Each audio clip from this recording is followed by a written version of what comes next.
आज आपने यहाँ पर पीएनआई यूट्यूब के माध्यम से आज अपने सामाजिक कार्यकर्ता कनीराम जी जाधव आज यहाँ पर आए हुए हैं।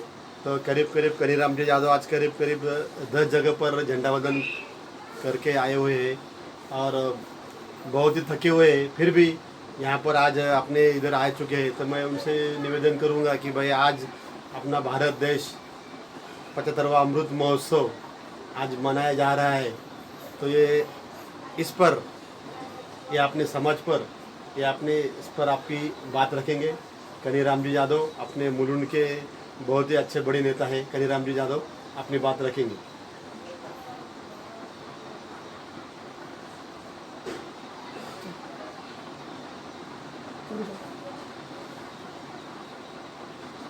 आज भारत देश 75वां अमृत महोत्सव साजरा कर रहा है। इस आज़ादी के अमृत महोत्सव दिन के निमित्त मैं 2 शब्द बोलना चाहता हूँ। जो लोगों ने आज के दिन जो कुर्बानी दी है, जो लोग शहीद हुए, भगत सिंह, सुखदेव, राजगुरु और नेताजी सुभाष चंद्र बोस, जिन्होंने आज़ादी के लिए अपना प्राण समर्थन किया है। ये आज़ादी इतना आसानी से मिली नहीं है। तो ये आज़ादी के लिए सब लोगों ने जो बलिदान दिया है उनको प्रणाम। और जो भारत है, एक भारत विशिष्ट जाति धर्मों का देश है। बाबा साहब ने 26 जनवरी 1950 को संविधान देश को अर्पण किया। तो सभी प्रकार का स्वातंत्र सभी जाति धर्म के लोगों को समर्पित किया गया है। तो यहाँ पर किसी भी नेता तो वो राजस्थान का बच्चा मर जाता है, लेकिन देश जब आज़ादी के 75वां अमृत महोत्सव मनाने जा रहा है तो ये अमृत महोत्सव नहीं है, मृत महोत्सव है। क्योंकि ये बच्चा पानी पीने की वजह से 8 साल के बच्चे को कोई किसी तरह की मालूमात नहीं होती कि छुआछूत क्या होती है, जातिवाद क्या होता है, धर्मवाद क्या होता है, मनोवाद क्या होता है। ये बच्चों को कुछ भी मालूम नहीं होते हुए, लेकिन ये मास्टर ने, राजस्थान के मास्टर ने उसको पीटा है। उसी बाद में जो प्रदेश से बिलोंग करते हैं मोदी जी, उनके प्रदेश में आज भी जातिवाद बहुत ही तरह से बहुत ही ज़्यादा पैमाने पर है। बल्कि उनके आज भी 90% गुजरात के दलित भाइयों को मंदिर में आज भी प्रवेश नहीं मिल रहा है। 54% आज भी स्कूल के बच्चों को मध्याह्न का भोजन करते समय उनकी लाइन अलग लगाई जाती है, उनको अलग जगह पर बिठाया जाता है।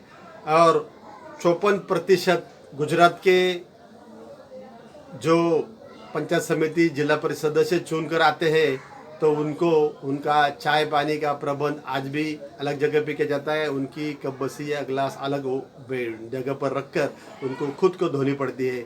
बल्कि उनको कुर्सी पर नहीं बिठाते हुए जनसभा में, आम सभा में उनको नीचे ज़मीन पर बिठाया जाता है। मतलब भारत स्वतंत्र होने के बाद में 75 साल होने के बाद में भी आज भी देश की हालत यह है। तो स्वतंत्र होने के पहले इस देश में ये बहुजन समाज की 85% लोगों की हालत क्या होगी, लोगों की स्थिति क्या होगी, यदि अगर इस देश में शाहूजी महाराज, छत्रपति शिवाजी महाराज, महात्मा जी फुले, पेरियार रामास्वामी नायकर, डॉक्टर बाबा साहब अम्बेडकर, कबीरदास जी, रविदास जी, अन्नाभाऊ जी साठे, ये महापुरुष अगर देश में जन्मे नहीं होते, डॉक्टर बाबा साहब अम्बेडकर जी ने अगर देश की घटना मानवतावाद के रूप से नहीं लिखी होती, तो शायद आज भी देश में हुकुमशाही होती। और ये देश, इस देश के हुक्मराज मोदी जी आज भी इस देश में मनोवादी संस्कृति लागू करने के लिए काम कर रहे हैं। आज झंडा बांटने का काम पूरे देश में हुआ है। हर हर घर झंडा उन्होंने बांट दिया है। हर घर झंडा बांटने के बजाय लोगों के दिल में झंडा होता है। जो आदमी हिंदू हो, मुस्लिम हो, क्रिश्चियन हो, सिख हो या ईसाई हो या बुद्धिस्ट हो, कोई भी हो, इस भारत पर, इस भारत भूमि पर जो जन्म लेता है, जो पैदा होता है, या स्त्री हो या पुरुष हो, इस देश पर वो बहुत ही अच्छी तरीके से देश प्रेम जताता है। तो झंडा लगाने से देश प्रेम होता है या झंडा लगाने से ही लोगों को मालूम पड़ना चाहिए? ऐसा कुछ नहीं है। सबके दिल में इस देश का झंडा, इस देश की लोकशाही सबके दिल में होती है। अगर मोदी जी को बांटना ही था झंडा, तो झंडे के बदले मोदी जी ने हर घर में, अगर इस देश का कॉन्स्टिट्यूट, देश की घटना अगर बांटी होती और हर घर झंडे के बदले हर घर घटना अगर बांटी होती, तो देश का हर नागरिक सुजम हो जाता, उनको देश के प्रति, घटना के प्रति मालूम होता।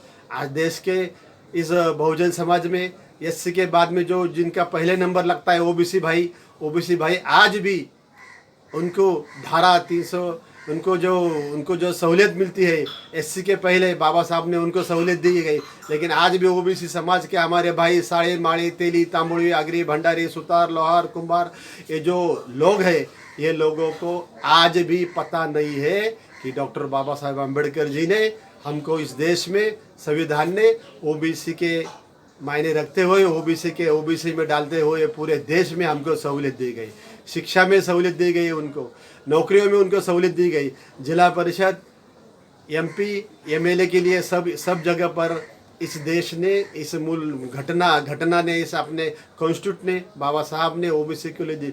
लेकिन ओबीसी के भाई आज भी अपना हक अधिकार समझ नहीं रहे। ओबीसी के बारे में बहुत ही अच्छी तरह से महाराष्ट्र में और केंद्र में इस ओबीसी भाइयों को, मराठा भाइयों को, सबको गुमराह किया जाता है। इन ओबीसी भाइयों के आज भी उनके सहूलियत निकालने की कोशिश जा रही है। देश का पंतप्रधान आज भी उन्होंने रेलवे बेच दी है, ट्रेन बेच दी है, एमटीएनएल बेच दिया है, बीएसएनएल बेच दिया है, उसके बाद में उन्होंने एयरपोर्ट बेच दिया है, पोस्ट बेच दिया है। और आज के पहले के 8 दिन पहले की बात है, पूरे देश की जो बिजली है, बिजली का जो डिपार्टमेंट है, वो डिपार्टमेंट भी उन्होंने आज खाजगी कर दिया गया है। और इन्होंने क्या कर दिया है कि घटने को कोई भी हाथ न लगाते हुए देश की बड़ी साधन संपत्ति है वो बेची जा रही है, और देश के उद्योगपतियों को, जो 3-4 लोग उनके खास दोस्त हैं, उनको बेची जा रही है। डॉक्टर बाबा साहब अम्बेडकर जी ने कहा था कि जब इस लोकशाही में बहुत 2-4 लोगों के हाथ में सत्ता आने के बाद में देश गुलामी की ओर जा सकता है। तो हमारे देश भाइयों को मैं निवेदन करता हूँ कि अपना देश वापस गुलामी की ओर जा रहा है। हमारी सहूलियत, क्योंकि ये सब साधन समृद्धि बेचने के बाद में फिर भी देश का कोई भी कर्जा ये मोदी सरकार चुका नहीं पा रही। और हम देखे हैं कि आज के 8 साल पहले आज गैस सिलेंडर के भाव क्या थे, पेट्रोल के भाव क्या थे, डीजल के भाव क्या थे, और आज भाव क्या है। ये हमारे भारत के 85% लोगों को, जनता को समझना चाहिए, क्योंकि इसके पिछले की सरकार थी, वो सरकार इनसे अच्छा काम करती थी। क्योंकि बहुत से हम उस सरकार के बाजू के नहीं है, उस कांग्रेस सरकार के हम समर्थन नहीं करते, लेकिन ये सरकार, ये वो पिछली सरकार ने 70 साल में क्या किया। 70 साल में बहुत से 70 साल पहले, 75 साल पहले अपने भारत देश में एक सुई भी निर्माण नहीं होती थी। आज भारत देश में इतनी बड़ी कंपनियां इस पिछले सरकार ने बनाई थी, ये सरकार ने पूरी कंपनियां बेच दी है। तो भाइयों और बहनों, हम सबसे आपसे निवेदन करते हैं यूपीएन या यूट्यूब के माध्यम से कि आज सबको हमको जागरूक होना चाहिए, सजग रहना चाहिए, और आपस में ना लड़ते हुए हमको आज सभी को इकट्ठा होते हुए हम देश के प्रति हमारा सबका प्यार और ये संबंध सबके रहना चाहिए। इतने कहते हुए मैं आज की बात यही समाप्त करता हूँ। जय भीम, जय भारत, जय रविदास, जय मूल निवास।